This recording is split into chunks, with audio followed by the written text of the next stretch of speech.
So before we start the meeting, can I ask every one of you to please put your phone on silent mode or switch it off?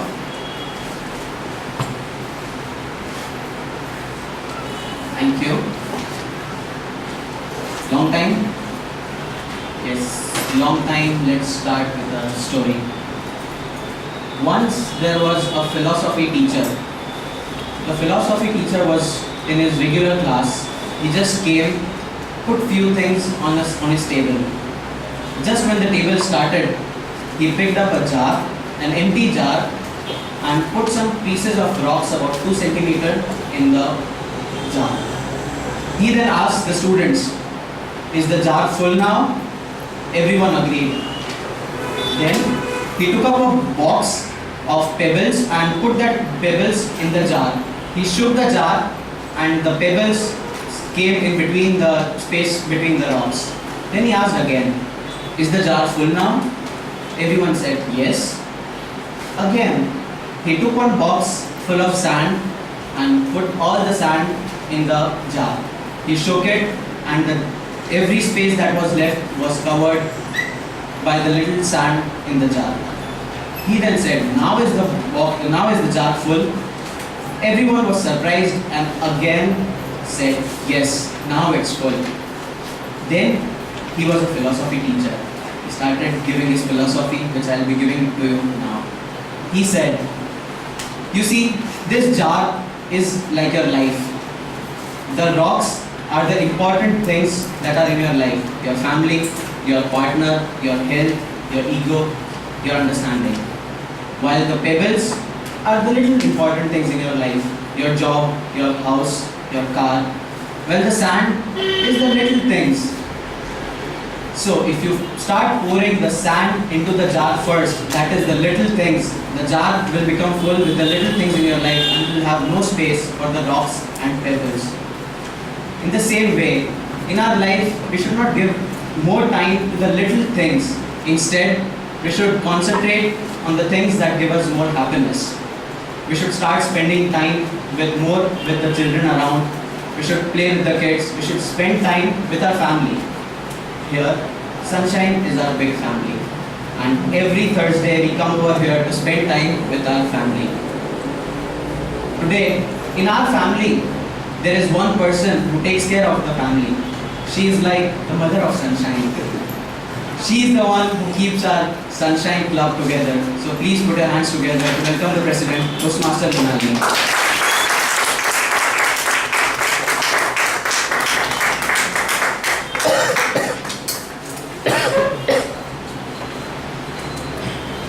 Good evening. Good evening. Thank you, Saad. I think one child is enough for me. I declare meeting number 676 open.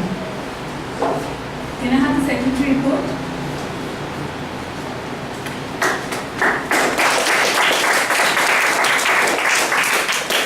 Good evening, everyone. Good evening. Last meeting number 675.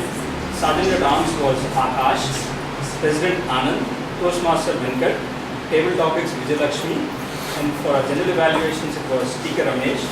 Timer was Archu, grammarian Srinivas Murthy, our counter was Manjushri, listener was Prem.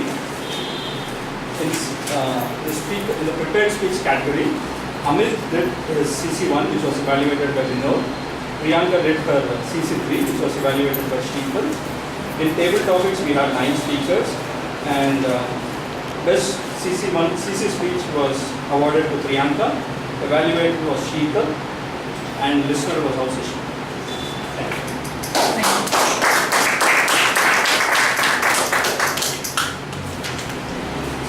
How many of you have had dogs as pets? Okay, almost half. How many of you are scared of dogs? Okay, a few. I was so scared of dogs that if there was a dog at the end of my road, then I would take another one, even if it was longer. And if someone else's house had a dog, my friend or some acquaintance, I would never go to their house. It was still my pet crazy husband got a dog home, a puppy home. All of you have heard about my adorable beagle puppy, Bruni. The day Bruni came to my house, my relationship with animals changed forever. But before that, my fear of animals was real. It was physical. If I saw a dog, my heartbeat would double. My brain would stop functioning. I wouldn't be in control of what I was saying or doing, and I would just want to run away from that situation. But after Bruni came to my house, things have changed. It's 2.5 years now, and my relationship with animals is different. I'm not so scared of dogs on my street or any other street. I can read their body language. I can even read the body language of lions and deer on National Geographic. So having Bruni has actually brought in a completely new dimension of my personality for me. Now you may all wonder, what does all this have to do with Toastmasters? The inherent fear of animals and the inherent fear of public speaking is very similar. And it has to be dealt with in a very similar fashion. Before joining Toastmasters, if I had to speak in front of anybody, my heartbeat would race, my brain would stop functioning, and I would like to run away from the situation. But a couple of years down the line, I can now stand up here and face the crowd. Having butterflies in my stomach does not stop me from saying what I want to say. I've learned to acknowledge that fear in me and in others and look beyond. It has opened a whole new dimension. What does the speaker want to say and how does he want to say it? Does he use a gesture to emphasize his point? Or does he raise his voice all over? Which word does he take to convey a message? It's a whole new dimension now.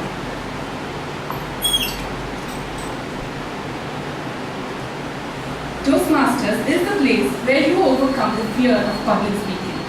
It is the place where you can get up on your feet and face the world in a bold yet sensitive manner. It has opened up a dimension not just for me and you, but for millions of people across the world. Today, to take this meeting forward, we have with us an achiever. He has lost 8 kgs in 15 days and 3 more kgs in the subsequent 3 days after going to Jindal. Am I right, Tim? Yes. He is a philosopher and a businessman. He is a Toastmaster for the day. Ladies and gentlemen, please put your hands together for the Toastmaster of the day, Prem.